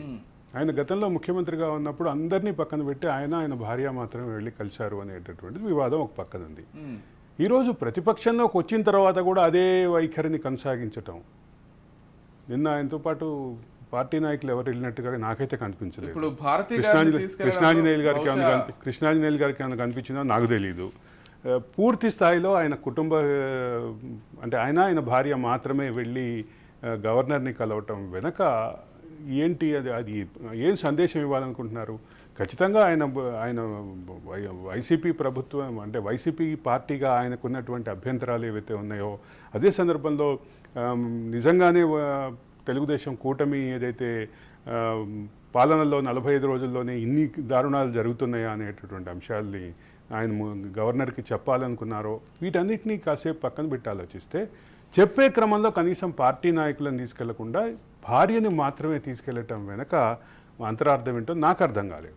మొదటి అంశం అంటే ఒకటి, భారతీ గారు ఈ మధ్య పొలిటికల్ గా కూడా కొంత యాక్టివ్ గా ఉన్నారనేది స్పష్టంగా కనిపిస్తుంది. ఎన్నికల ముందు నుంచి కూడా ఆమె ప్రచారాల్లోకి వెళ్తున్నారు, కామెంట్స్ చేస్తున్నారు. గతంలో మాదిరిగా కాకుండా పార్టీకి సంబంధించి కొంత యాక్టివ్ గా ఉన్నారు. ఆవిడ రాజకీయ యాక్టివ్నెస్ గురించి నేను మాట్లాడట్లేదు. నేను మాట్లాడేది ఏంటి, వైసీపీ పార్టీ కలెక్టివ్ గా వెళ్తే నిజంగానే ఖచ్చితంగా ఆయన గవర్నర్ని కలిసినటువంటి వారిలో నాకైతే ఎవరి పేర్లు కనిపించలేదు. నేను అనుకునేది ఏంటంటే భారతీ గారికి పై యాక్టివ్ గా ఉండబోతున్నారనే ఇండికేషన్ ఏమైనా దీని ద్వారా స్పష్టంగా ఇవ్వబోతున్నారేమో. అంటే గతంలో గవర్నర్ని కలిసిన గవర్నర్ దంపతులతో ముఖ్యమంత్రి దంపతుల భేటీ అనేటటువంటి వార్తలు చూశాను. వాటిని దానికి సంబంధించినటువంటి అంశాలు చూశాను. చూసినటువంటి నేపథ్యంలోనే నాకు ఒక అనుమానం కూడా వచ్చింది. అదే విషయాన్ని నేను ఇప్పుడు ప్రస్తావిస్తున్నా. రైట్, మీ అనుమానాల్ని కృష్ణాంజనేయులు అంశాన్ని ఒకటి, నేను కూడా నా అభిప్రాయం కూడా ఏంటంటే మళ్ళీ రానున్నటువంటి పరిస్థితుల్లో భారతీని యాక్టివ్ చేయాలనేటువంటి ఆలోచన జగన్మోహన్ రెడ్డికి ఉన్నట్లుగానే ఆ సంకేతం ఇవ్వాలనేటువంటి ప్రయత్నం జరిగిందని అనుకోవచ్చు అని అనుకుంటున్నాను. ఎందుకోసం అంటే ముఖ్యమంత్రిగా ఉన్నప్పుడు ఆయన సతీమణితో వెళ్ళొచ్చు, తప్పేం లేదు. అసలు జగన్మోహన్ రెడ్డి వ్యవహార శైలి, ఆయన పాలనా సమయం మొత్తంలో 5 ఏళ్లలో కూడా తాను ఒక్కడే ముఖ్యమంత్రి, మిగతా వాళ్ళందరూ కూడా మంత్రులు, వీళ్ళందరూ కూడా అలంకారప్రాయమే తప్ప తన మనుషులుగా ఉన్నటువంటి ఒక 5గురు వాళ్ళు మంత్రులు కాకపోయినా ఇంకోళ్ళైనా ఏం కాకపోయినా సరే తనతో పాటు ఇంకొక 4గురిని అంతే తప్ప. అంటే ఇది మీరు నేను చెప్పే విషయం కాదు, ఇది స్వయంగా ముఖ్యమంత్రే చెప్పారు. ఇది నా సెంట్రిక్ గా జరిగే రాజకీయాలు, నన్ను చూసే ఓటేస్తారు, నన్ను చూసే ఓటేయండి అని చాలా క్లారిటీగా ఆయనే చెప్పారు. అంటే ఇక్కడ కృష్ణాంజనేయులు గారు అంటే ఆయన ప్రపంచానికి ఏం సందేశం ఇవ్వాలనుకున్నారనే విషయం, అదే సందర్భంలో ఆయన తన భార్య రాజకీయ యాక్టివ్నెస్ని ముందుకు తీసుకురావాలనుకునే విషయం వీటన్నిటిలో ఎక్కడ అభ్యంతరం లేదు. కానీ నాకున్నటువంటి ప్రాథమికమైన అంశం, నాకున్నటువంటి ప్రాథమికమైన అనుమానం ఏంటంటే, ఒక పార్టీగా ఇన్ని ఆరోపణలు చేసినటువంటి పార్టీ అధినేత అదే సందర్భంలో గవర్నర్ని కలవటానికి ఆ పార్టీ నాయకులను ఎవరిని తీసుకెళ్లకుండా కేవలం భార్యని తీసుకెళ్లారనే వార్తల నేపథ్యంలో దీన్ని ఎట్లా చూడాలి అనే అంశం. పార్టీ రిప్రజెంటేషన్ తీసుకెళ్తే బాగుండేది అనేది అరవింద్ గారి అభిప్రాయం. అంతే, ఓపెన్ గా కరెక్టేనండి, కాదనటం లేదు. ఆయన ముఖ్యమంత్రిగా ఉన్నప్పుడు మంత్రి మండలికే విలువ ఇవ్వలేదు, మంత్రులకే విలువ లేదు అనేటువంటి పరిస్థితి ఉంటే, ఇప్పుడు ఆయన వైఎస్ఆర్ కాంగ్రెస్ పార్టీ నేతగా ఇప్పుడు మాజీ ముఖ్యమంత్రిగా వైఎస్ఆర్ కాంగ్రెస్ పార్టీ నాయకులను గౌరవించలేదు అని అంటే ఇంకా దానికి అర్థం ఏముంటుంది? ఎక్స్పెక్ట్ చేయకూడదు,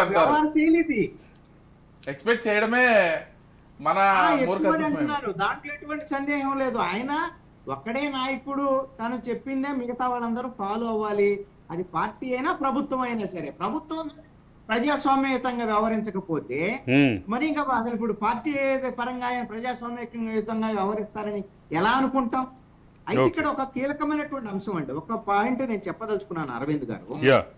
గవర్నర్ ని ఎలా కలిశారు, ఏ విధంగా వెళ్ళారు, పార్టీ నాయకులు ఉన్నారా లేరు అనేటువంటి విషయాన్ని పక్కన పెడితే, ఇప్పుడు ఎన్నికలు అయిపోయి ఫలితాలు వచ్చిన తర్వాత వైఎస్ఆర్ కాంగ్రెస్ పార్టీ ఘోరమైనటువంటి ఓటమి తర్వాత 151 సీట్లు 5 ఏళ్ల తప్పుల వల్ల మధ్యలో 5 పోయి 11 మిగిలిపోయినటువంటి ఘోరమైనటువంటి ఓటమి తర్వాత అధికారంలోకి వచ్చినటువంటి తెలుగుదేశం, జనసేన, బీజేపీ కూటమి వేగంగా సంక్షేమ పథకాల అమలు, అదే విధంగా కేంద్రం నుంచి నిధులు తెచ్చి పోలవరం, అమరావతి ఇవన్నీ ముందుకు తీసుకెళ్లేటువంటి ప్రయత్నం ఒకవైపున చేస్తూ, ఇంకో వైపున ప్రభుత్వం ఏం చేస్తుంది, గత ప్రభుత్వంలో జరిగినటువంటి అన్యాయాలు, అక్రమాలు వీటి మీద శ్వేతపత్రాలు కూడా రిలీజ్ చేస్తున్నటువంటి పరిస్థితి కూడా మనం చూసాం. Yeah. అంటే జగన్మోహన్ రెడ్డిని మీద కూడా అనేకమైనటువంటి ఆధారాలతో అవినీతి ఆరోపణల మీద అరెస్ట్ చేసేటువంటి అవకాశాలు, కేసులు నమోదయ్యేటువంటి అవకాశాలు ఉన్నటువంటి ఒక చర్చ ఉన్నటువంటి నేపథ్యం. అంటే ఒకవైపున ప్రభుత్వం సంక్షేమ పథకాలు అమలు చేస్తుంది, అదే విధంగా పెండింగ్ లో ఉన్నటువంటి అనేక ప్రాజెక్టులు ముందుకు తీసుకెళ్తుంది, గత ప్రభుత్వంలో ఉండేటువంటి అవినీతిని వెలికి తీస్తుంది. ఈ చర్చ అంతాన్ని పక్కకు నెట్టేసి జగన్మోహన్ రెడ్డి ఒక కొత్త అంశాన్ని ముందుకు తీసుకొచ్చాడు. లా అండ్ ఆర్డర్ అనేటువంటిది లేదు, రాష్ట్రపతి పాలన పెట్టాలి. అసలు ప్రభుత్వం ఏర్పడే 40 రోజులు కూడా కాలేదు, నెలన్నర ముందే అసలు రాష్ట్రపతి పాలన పెట్టాలి, ఇలాంటి అన్ని డిమాండ్ ఒక హాస్యాస్పదమైన డిమాండ్. కానీ జగన్మోహన్ రెడ్డి రాజకీయంగా వ్యూహాత్మకంగా తన ఎజెండాను ముందుకు పెట్టి అధికారంలో ఉన్నటువంటి తెలుగుదేశము, జనసేన, బీజేపీ నాయకులు అందరూ దీని మీద మాట్లాడేటట్టుగా ఆంధ్రప్రదేశ్ అసెంబ్లీ సమావేశాలు జరుగుతుంది ఈరోజు. ఈ అసెంబ్లీ సమావేశాల్లో ఏ అంశాలు వస్తాయి, ఏంటి, ల్యాండ్ టైటిలింగ్ యాక్ట్ రద్దుకు సంబంధించినటువంటి అంశం డిబేట్ జరిగిద్దా, లేకపోతే ఏంటి, ఇలాంటి అంశాలు అన్ని పక్కకు పోయినాయి. Jaganmohan Reddy land order issue తీసుకొచ్చాడు, ఢిల్లీకి వెళ్తున్నాడు, ఢిల్లీలో ధర్నా చేస్తున్నాడు. మరి చంద్రబాబు, ఇప్పుడు గతంలో చంద్రబాబు నాయుడికి ప్రధానమంత్రి, అదే విధంగా హోంమంత్రి అపాయింట్మెంట్ కూడా ఇవ్వలేదు, ఇప్పుడు జగన్మోహన్ రెడ్డికి అపాయింట్మెంట్ ఇస్తారా? ఇలాంటి చర్చలన్నీ కూడా తన వైపు తిప్పుకోవటంలో జగన్మోహన్ రెడ్డి ఈ విధంగా చేశారని నాకు అనిపిస్తుంది. మన రేపటి రైటర్స్ టైం టాపిక్ ఇవాళే మాట్లాడేస్తున్నాం మనం. అంటే జగన్మోహన్ రెడ్డిని అపాయింట్మెంట్ ఇస్తారా, జగన్మోహన్ రెడ్డికి ఏ రకమైనటువంటి రిసెప్షన్ ఉంటుంది అనే విషయం ఖచ్చితంగా డిబేటబులే. కానీ అది ఈరోజు జగన్మోహన్ రెడ్డి ఢిల్లీ వెళ్ళబోతున్నటువంటి నేపథ్యంలో ఖచ్చితంగా ఇది డిబేటబుల్ సబ్జెక్ట్. జగన్మోహన్ రెడ్డి నిజంగా ఢిల్లీ మీద వేదికగా చేయాలనుకున్నటువంటి ఆందోళన కార్యక్రమం ఏదైతే ఉందో, ధర్నా కార్యక్రమం మీరు ఇక్కడ ఇంకోటి గమనించట్లేదు, అసలు అసెంబ్లీ సమావేశాలకు ఆయన వెళ్ళట్లేదు, ఢిల్లీ పర్యటన. అదే చెప్పబోతున్నా నేను కంక్లూజన్ అక్కడికే తీసుకురాబోతున్నా. అంటే జగన్మోహన్ రెడ్డి ఢిల్లీ వేదికగా చేయబోతున్నటువంటి ఆందోళన, ధర్నాకి సంబంధించిన అంశం ఏ మేరకు నేషనల్ పాలిటిక్స్లో కీలకంగా ఉంటుంది, నేషనల్ పాలిటిక్స్లో ఎవరెవరిని కలుస్తారు అనేటటువంటి అంశాన్ని పక్కన పెడితే జగన్మోహన్ రెడ్డి అసెంబ్లీకి రాకపోవడానికి ఒక కారణం దొరికిందని ఖచ్చితంగా చెప్పక తప్పదు. రైట్ కృష్ణాంజనేయులు గారు, అరవింద్ గారు, ఇద్దరికి కూడా థ్యాంక్ యూ సో మచ్ అండి. అన్ని అంశాలకు సంబంధించి చక్కటి విశ్లేషణ కార్యక్రమాన్ని అందించారు, అంతేకాకుండా మా చక్కటి క్లారిటీస్ కూడా ఇచ్చారు. చూద్దాం మరి ఏపీ అసెంబ్లీకి సంబంధించి సీఎం జగన్ అయితే వెళ్ళేటువంటి అవకాశం స్పష్టంగా కనిపించట్లేదు. ఆయన ఢిల్లీకి వెళ్ళి అక్కడ ఆందోళన చేసేటువంటి నేపథ్యం ఉంది కాబట్టి, మరోవైపు తెలంగాణ అసెంబ్లీ సమావేశాలు, బడ్జెట్ సమావేశాలు, ఇటు కేంద్ర బడ్జెట్ సమావేశాలు ఇవన్నీ కూడా ఆసక్తికరంగా ఉండబోతున్నాయి. ఇక ఈ రోజు నుంచి కొంత వారం 10 రోజుల వరకు మొత్తం దీని చుట్టూనే రాజకీయం కావచ్చు, చర్చ కూడా జరగబోతోంది. ఇది వాల్ట్ editors time. This is Vijay signing of.